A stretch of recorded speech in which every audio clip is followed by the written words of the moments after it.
Have you ever wondered why every good story about the Southeast somehow disappears before it reaches national TV? Why the same media that amplifies conflict, crime, or stereotypes suddenly goes silent when Enugu launches a tech hub, when Abia becomes cleaner, when Ebonyi completes a mega project, or when Anambra's private estates multiply? Is it oversight or something deeper? Today, we are exposing the truth behind the silence. Nigerian media has one persistent addiction. Negativity sells, conflict sells, controversy sells, fear sells, but development, growth, progress, those don't trend. When a road collapses anywhere in Nigeria, everyone hears about it.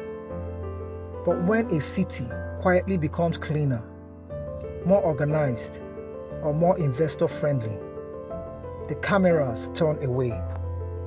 This isn't just a Southeast problem, but the Southeast suffers the most because its progress contradicts a long-established national narrative. For decades, the mainstream story has been that the Southeast is poor, underdeveloped, chaotic, or lacking space. So when modern estates rise in Anambra, when Enugu attracts tech workers, when Ebonyi builds flyovers, when Abia cleans up Abia, it disrupts the old stereotype. And guess what?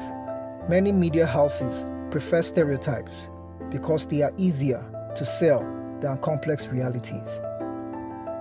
Let's be honest, Nigerians' politics thrive on regional comparison. A developed Southeast strengthens the bargaining power of the region. A progressing Southeast challenges old political power blocks.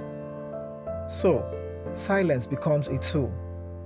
Downplay Southeast progress, amplify Southeast challenges, and the political narrative stays intact. There is something unique about Southeast development. Most of it is private sector powered.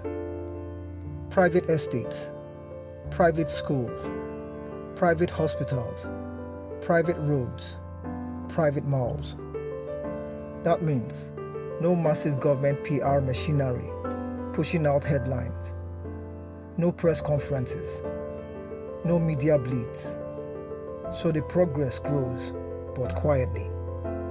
Another truth: if you post a video of a bad road in the Southeast, it can hit 500k views. But if you show a clean city like Umuahia or a dualized road in Ebonyi, maybe 5k views. People share what shocks them, not what inspires them. And the media follows the same pattern. The Southeast has grown faster than the national narrative can adjust. Cities that people mocked in 2010 are unrecognizable today, but the old mindset still lingers. Narratives are slow, development is fast, and right now, the Southeast is simply outgrowing the story Nigeria tells about it. If you believe in telling the real story of the Southeast, hit the like button, subscribe, and share this video. Let's amplify the facts, not the stereotypes. Let's show Nigeria and the world what the media won't.